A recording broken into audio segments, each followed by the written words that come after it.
Ready? What was that? That was you? You wee old man.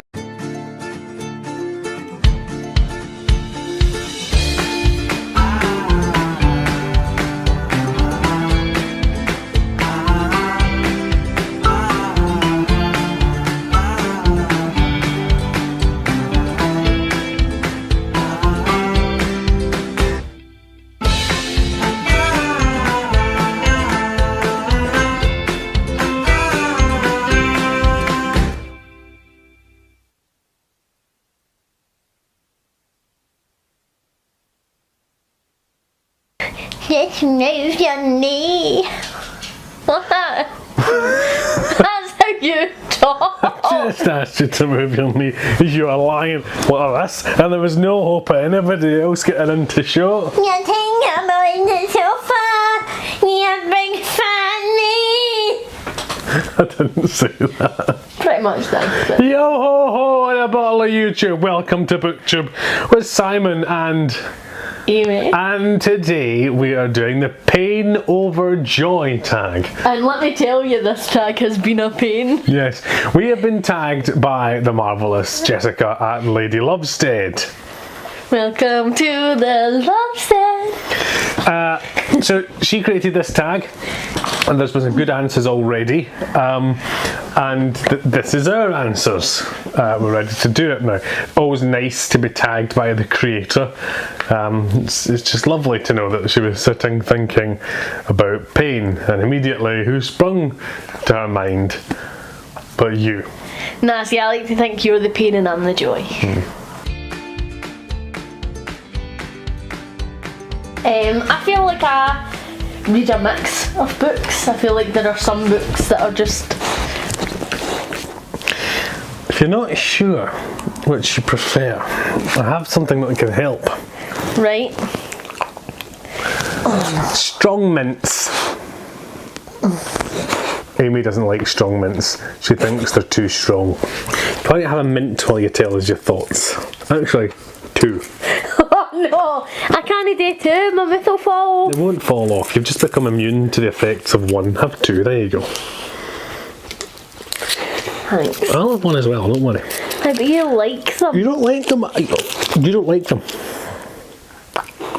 Oh, it's nipping the tongue already. Okay, carry on. I can't talk. Let's shook it and give your answer. I feel like I read a mix of books. Oh. Some books are happy and just nice wee stories. Some books are...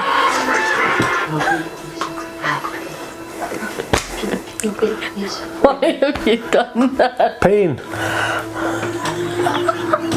Keep going. Are you going to make me cry on the internet? I'm not doing it, I'm just sitting here. I let you go. No, that's too far.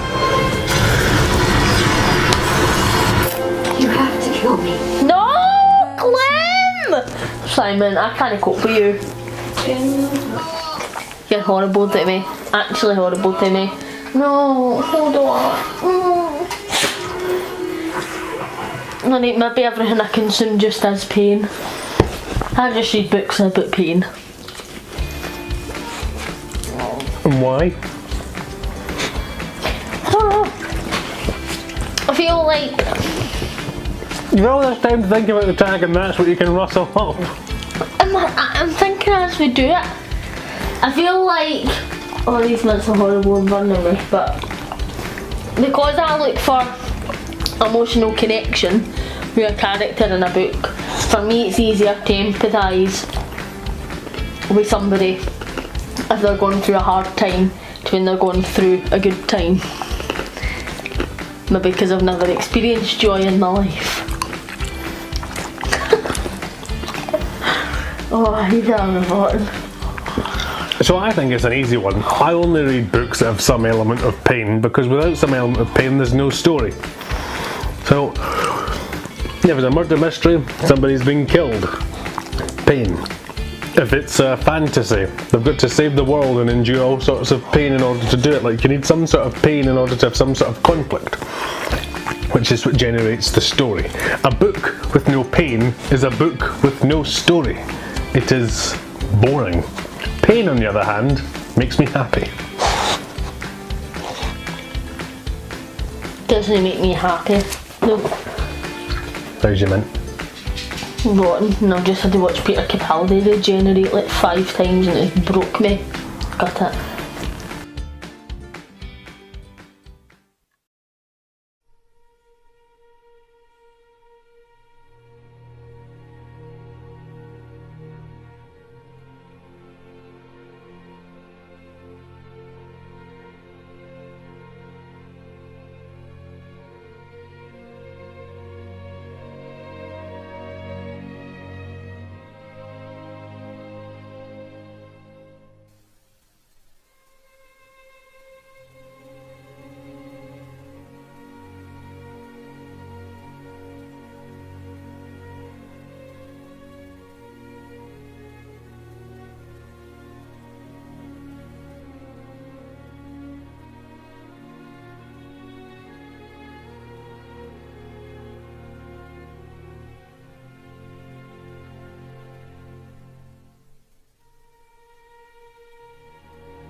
So after filming the first question, our electric shock machine stopped working, as did the replacement electric shock machine. So Amy, very quickly I might add, happened upon a brand new plan.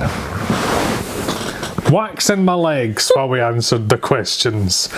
You're not going to be in pain, I've just realised. No, I'm the joy part of the tag. Oh yes, people have always said that about you.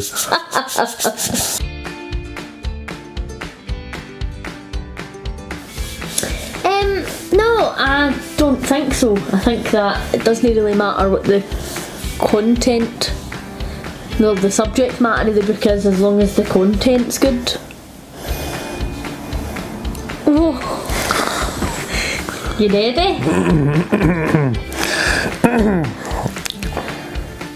As a lover bee. I think pain is absolutely hotchingly pointless, actually. In fact, very nice, thank you. I would go so far as to say it is. Why? No, I don't think it's more intellectual. I mean, you can get perfectly non-intellectual, stupid books about pain. Although, in fairness, I can't imagine any intellectual book about happiness. Why am I happy? Reasons for happiness? I mean, I guess an exploration of pain can lend itself to something intellectual, but it's, you know, it's by no means... you know you're going to do that. It's by no means... for certain. One per question, surely. Yes, but if I do this wee bit, then I do the strap this way. Stop that, you horrible woman!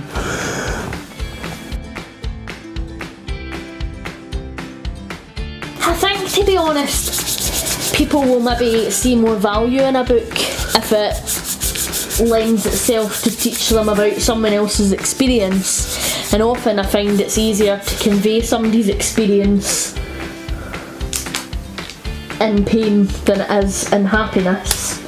So maybe there's just more books on the subject that people feel affects them more, and then if more people are enjoying it and if more people are having an experience with it, then they're more likely to find acclaim, if that makes sense.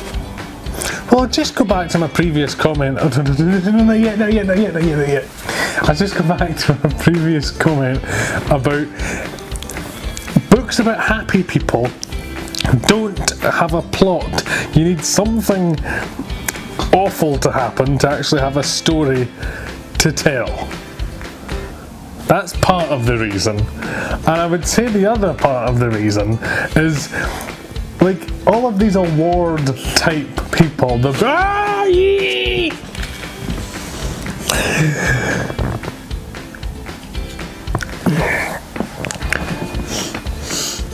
bookers and what have you. It's not going smooth. Great. They're not known for picking books that are actually fun to read, are they? They pick pretentious books, and so some pretentious thing about some prisoner of war sitting under a drop of water at a pipe for 97 years before realising they were just in the garden. Hey, yabba dabba! Dip your head in the cistern, you horrible woman! I told you the you would hurt. Ouch! As I was saying, I'll not do any more up there. don't think they actually go out of their way to pick the most enjoyable book or the one that is most fun to read. They just go for ones that are pretentious. And so picking a lot of these subjects is good for being pretentious. So that's what I think. I mean, Shuggy Bane, for example. And calling you. I accept that Shuggy Bane was actually not as awful as some people on the internet might have had to believe. But I'm going to do the other one. oh no, you're not. No. Will there be uneven? I don't care if they're uneven. Nobody is going to see them. Show me this leg over. Oh, so Sorry, I'm having fun here.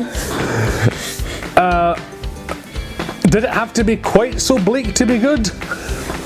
Maybe not. Fair. I've not read Shuggy Bane yet, but it's definitely on the list for this year. I think these judges just think anguish equals wonderful writing, and sometimes, no. I do use it, and like I know that people get a wee bit offended if you say that something's a guilty pleasure because they're like, well, nothing should be guilty and you shouldn't feel bad for reading X books or watching X films or X TV shows, like you should just like it and that's fine. But I don't know, like I'm fine with using the phrase guilty pleasure, and I think that it's alright if things are guilty pleasures. Like there are some things among people where they almost get cult status because they're guilty pleasures, like, and I think that that is fine.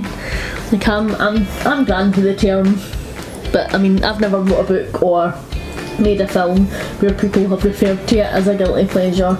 Maybe if I did I would feel differently, but I'm fine with it. This, Waxing Simon, definitely been a guilty pleasure. Bring back the electric shock machine. Is it really sore? Yes, it's really sore. Do you want a shot? So we have a go at you. Well, I've been waxed before. Like this. Maybe I'm allergic too. Maybe we should stop. Maybe we should just do like drinking tea without sugar for the last question. Okay. I still need to take these two off though. No, they can just stay there. Forever. Like a fashion statement. They'll lose their sticky eventually. For a few weeks. Okay. Crack on with the question. So, yes, I agree with the existence of guilty pleasure. I don't know if I use the term as such, but I have the concept because there are books that I read like a sort of cabbage, you stupid, horrific. Oh.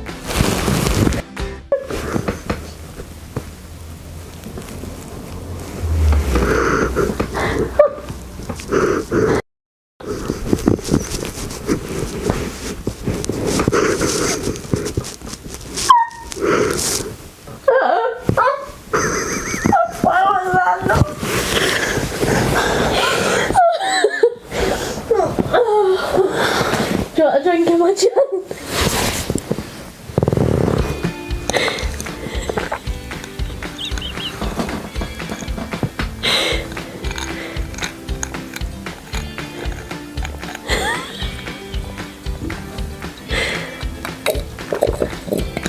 Right, well no, I'm experiencing the pain part. Why are you bleeding? You're not bleeding. You are. Oh, hey, what was that? I had no lemonade. It's gin!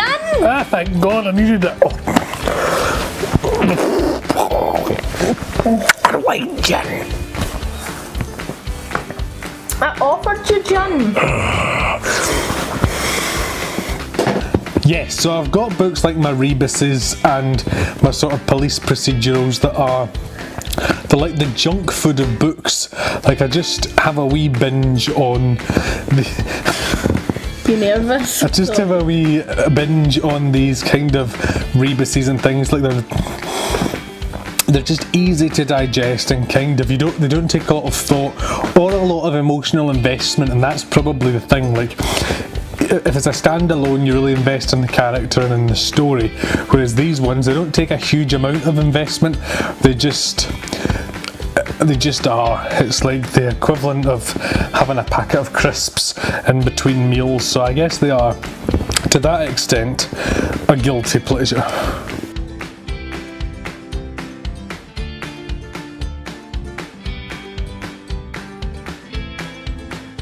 I wouldn't say so for me. I think some of my guilty pleasures are fucked up books. I think that I'd be more inclined to talk to somebody, like maybe somebody from my work or whatever, or like if I'm reading on the train and somebody talks to me about my book, probably more inclined to speak to them about it if it's not completely messed up. Like I'm not going to talk to somebody on the train if I'm reading story that I am a... No. Well, that wasn't a guilty pleasure. That was... I looked that up on Wikipedia. Oh. Was that enough for you? Like, so actually no, I think that my guilty pleasures are probably the more disturbing books, just because I feel like maybe more people would judge me for reading them, as opposed to if I was just reading a wee romance or what have you, even though I didn't read romance ever. I kind of answered the question with my last answer, to be honest. I mean, I also like things like an Adrian Mole as a palate cleanser. Like a wee funny book, Yeah, but I mean, I think I've sort of answered this question already, which means we don't have to wax Simon. We can just move along. No, I don't think I ever read in secret. I think that I'm happy enough to show people what I'm reading. I mean, we talk about what we're reading, and I would never read something and then leave it out of a wrap up. So I don't think that I'd be embarrassed or feel shame about whatever it is that I'm reading. So no, I don't feel like I do at all. Me either. Yeah!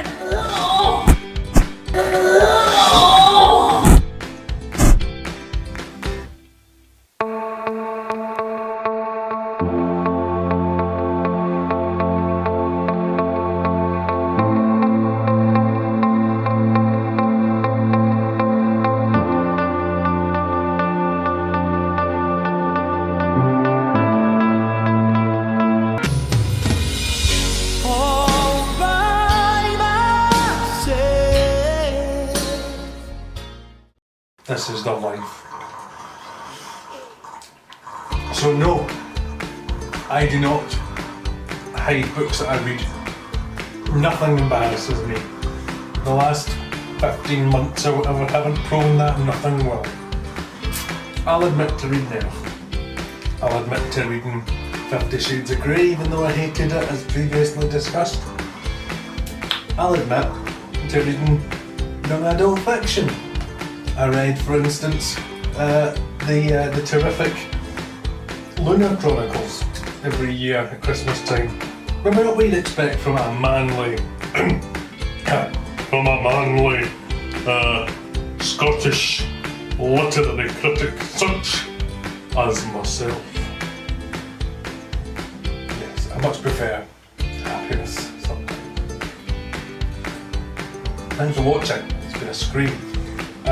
We'd like to take part in this tag the Bookish Mom. We'd like to tag Drawn to Stories. We'd like to tag Say Kevy, who I've only recently discovered. But I asked them who their favourite Agatha Christie detective was, Poirot or Miss Marple. And Say Kevy said it was Tommy and Tuppence, which I think shows they're taking this very seriously. Now I know this might have been distressing for you, saying me being abused with electric currents and wax, let me assure you that 1 like per viewer per video can help an abused YouTuber retain some sense of dignity. See you in the next video. Bon voyage.